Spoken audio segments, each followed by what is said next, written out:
Cube is a 3D combination puzzle originally invented in 1974 by Hungarian sculptor and professor of architecture Erno Rubik. Originally called the Magic Cube, the puzzle was licensed by Rubik to be sold by Pentangle Puzzles in the UK in 1978, and then by Ideal Toy Corp in 1980 via businessman Tibor Laxi and Seven Towns founder Tom Creamer. The Cube was released internationally in 1980 and became one of the most recognized icons in popular culture. It won the 1980 German Game of the Year Special Award for Best Puzzle. As of March 2021, over 450 million cubes have been sold worldwide, making it the world's best-selling puzzle game and best-selling toy. The Rubik's Cube was inducted into the U.S. National Toy Hall of Fame in 2014. Cover and production art for Rubik's Cube, Atari 2600, page 254 and 255, part 2 of the book Art of Atari by Tim Lapetino. Previously, we were learning about the video real sports tennis for the Atari 2600 and 5200. Now, my friends, we're on to something more of my speed, my kind of like whimsical side, creative side. I really love this chapter. It's very exciting, very colorful. It's called Rubik's Cube, the Atari 2600 video game. And this combines one of the two things that I really love is the Rubik's Cube. Here you have a personal Rubik's Cube that I picked up. Actually, it was given as a gift. One of the Rubik's Cubes that were given as a gift as a child. It's a great puzzle. And the video game system, Atari 2600.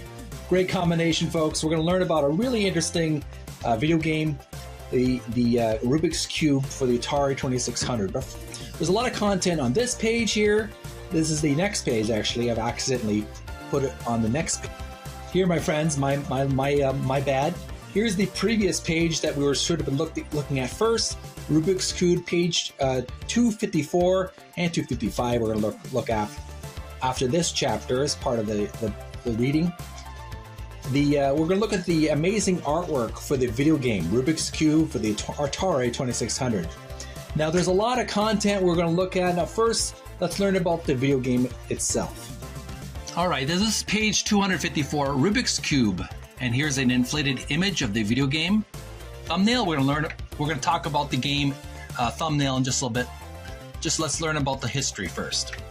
Rubik's Cube. The title was Atari's attempt to capitalize on the puzzle game craze of the 1980s by tweaking and rebranding its Atari Video Cube into a licensed Rubik's Cube game. The final Rubik's version is marginally different than the previous Atari release, but both versions share the same artwork. The unused artwork at right has a much more cerebral take on the game concept. And here we have a thumbnail of the game. It's a black screen with a sort of a rouge or red bar in the bottom. In white letters, it reads Rubik's Cube. And below and above that red bar title, there is a white text and an arrow. It reads Pick Face. I guess you could change the three-dimensional aspect of the game. There we have the Rubik's Cube, yellow, red, green, blue, white, all the different colors of the rainbow on the Rubik's Cube. For the time, it was very high resolution. It was pretty impressive graphics.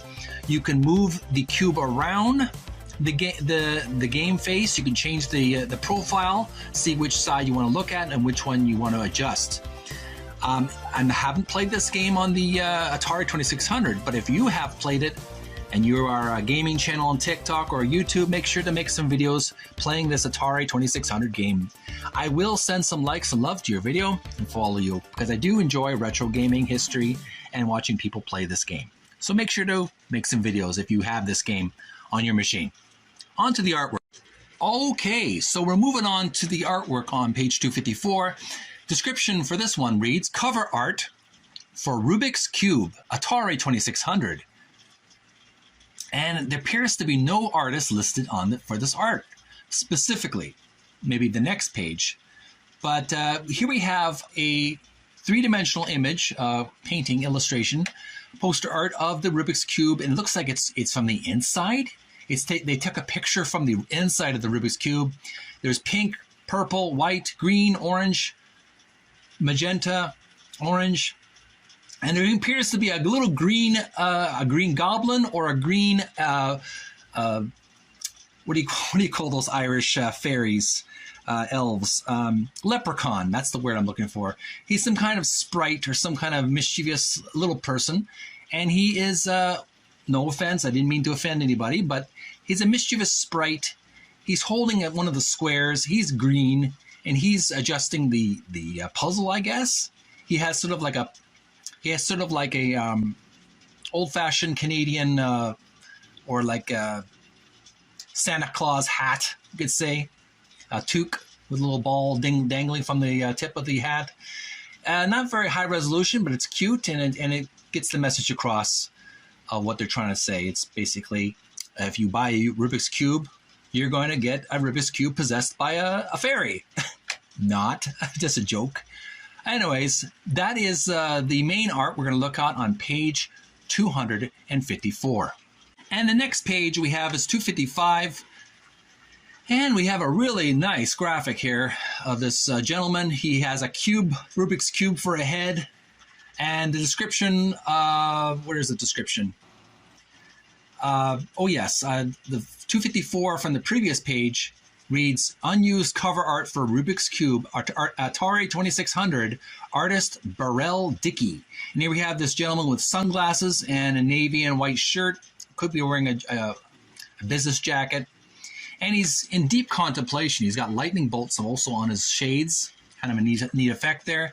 He's got the red, blue, green, orange, white, yellow blocks of the Rubik's Cube. He's got Rubik's Cubes of different colors in the background with a purple shaded wallpaper background. He's in deep contemplation, thinking about his next move. Really nice artwork. In fact, I found it more attractive, in my opinion, more attractive than the main production artwork for the main cover for Rubik's Cube. I think they should have used this one better, unless they have used it, but that is basically that artwork.